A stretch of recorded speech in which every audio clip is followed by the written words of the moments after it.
To me, this was a chapter of two halves, as we started off with our usual sweet, wholesome interactions between Chinasu and Taiki before stepping onto the tournament arena, where things got more serious and rivalries were created. Hello everyone and welcome to the Anime Daily, and today we're here to talk about chapter 22 of the Blue Box manga series. A great chapter that builds up rivalries / tension while also showcasing a lot of emotion throughout the entirety of the chapter. So then let's start off by talking about the opening segment of this chapter with that adorable Taiki and Chinasu interaction. Because that panel of Chinasu doing the Taiki score pose was super adorable, and I'm all for that. But while on the topic of Chinasu, I thought her feeling nervous was really interesting, as she's often been portrayed within the series as being calm and collected. But now it looks as though she's not getting enough sleep, most likely due to feeling nervous / restless before the big match that's coming tomorrow. So I'm interested to see how she's going to be as we get closer and closer to the time. Obviously Taiki's probably going to be within the vicinity and he's going to be able to cheer her up and give her the confidence boost that she needs. But I would like it if they focused a bit more on her team as a collective. More on that in a minute. But going back to her feeling restless or nervous, the fact that she was joining Taiki for morning stretches helps to show that she wasn't feeling 100% calm. But thanks to their interactions, both Taiki and Chinasu can now head towards their respective matches in top form, full of confidence and full of energy. Now, one really interesting point that came out of this opening segment, however, was Taiki wanting to ask Chinasu a question once all the matches are over and done with. Obviously, it's going to revolve around the idea of a date or them going somewhere together alone. However, what I really like about this sort of question being proposed is the fact is it leaves us as the reader speculating as to what our main protagonist is going to ask later. Now then, really quick, going back to the idea of Chinasu and her basketball team, I thought one thought-provoking line from this opening segment, which relates to basketball, is when Taiki reminds us as the audience that basketball is a team sport. So in order for Chinasu to progress and go to nationals, the whole team needs to be at 100% and perform amazingly. So I'd really love it if we had a few panels that helped expand the basketball team themselves. We've already got a snippet into this with the whole debacle when Chinasu was actually interacting with their rival team in a few chapters ago. But I would love a situation where Chinasu is trying to lead the team, boost morale, inspire them to be greater, instead of just having her be the main focus of that team and being a one-woman army against everybody else. Because I feel like that would take away from the magic that is a sports team. We've seen in other manga where it's been a team sport and the team, although they have their own individual goals as members, when they all come together, they are unstoppable. Think Haiku as an example. Okay, so changing location now, let's talk about what happens in the build-up towards Taiki and Haru's opening doubles matches. As we look to build up yet another new rivalry while visiting the rivalry between Haru and Shieldo. These two exchange a bit of banter between one another before Hiodo has his match underway. The general vibe I got from this though, with this encounter, was the fact that Haru, even though he dislikes Hiodo, it's very clear that Haru respects Hiodo as an athlete. Even stating that Hiodo as a skill and as a player has potential to be an Olympian competitor. Now that's high praise coming from Haru, and we know Haru's personality.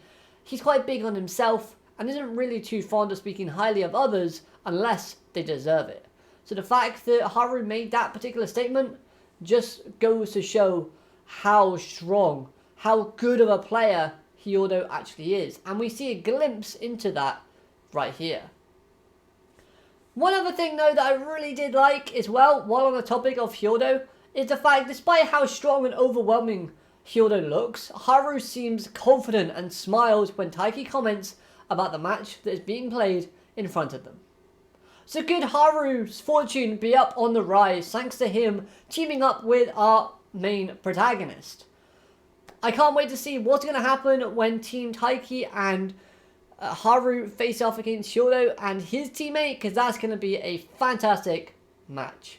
Shieldo has a great design and he looks imposing. He looks confident, oozing with that confidence, and just looks dominating. Plus, the way that he's been drawn when playing makes all the hype about his skills seem real. The art style that they've given to him is aggressive, it's accurate, and it's fast paced, which I absolutely loved.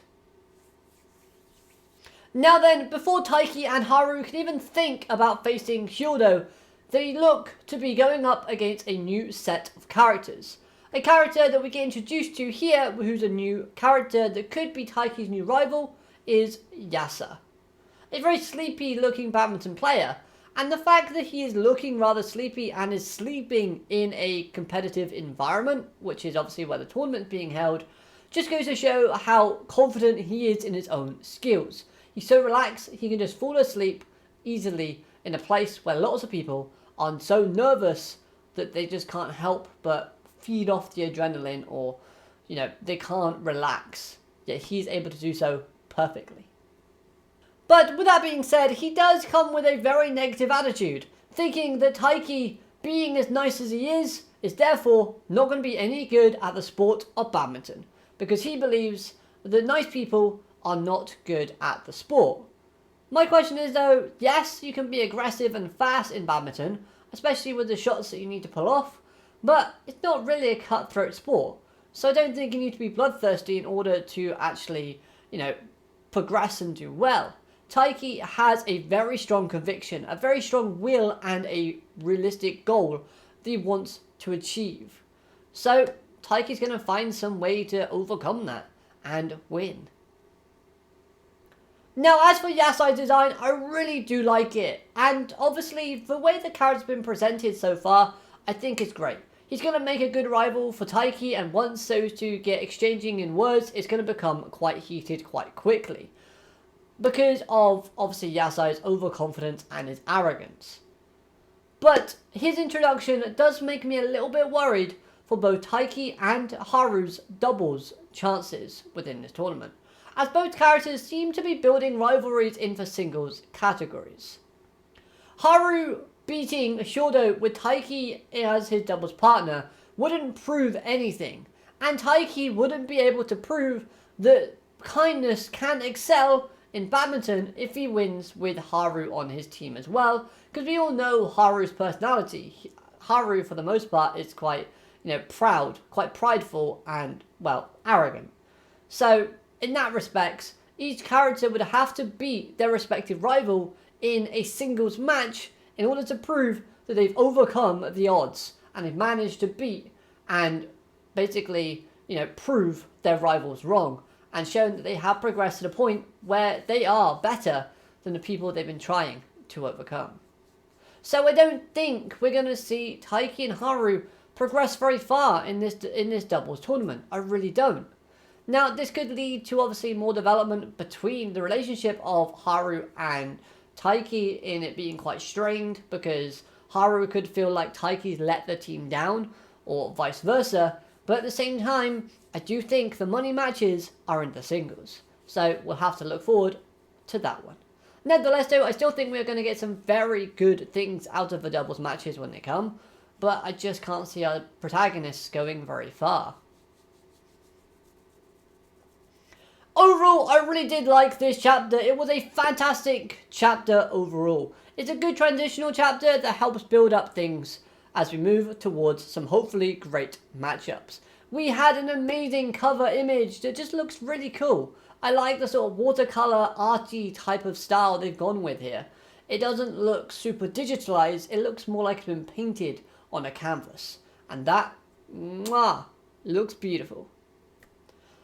Another really good thing that the series has done, and this chapter helps to aid in that process, is make the sports side of things feel more important within the story and its context.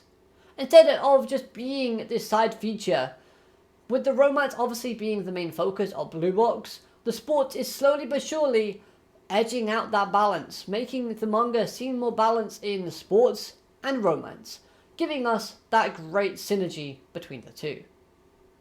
So then, hopefully you've enjoyed this review, and make sure you leave your thoughts and opinions down in the comment section below. I'd love to hear what you have to say about this chapter. But apart from that, like, comment and subscribe, and I hope you've enjoyed.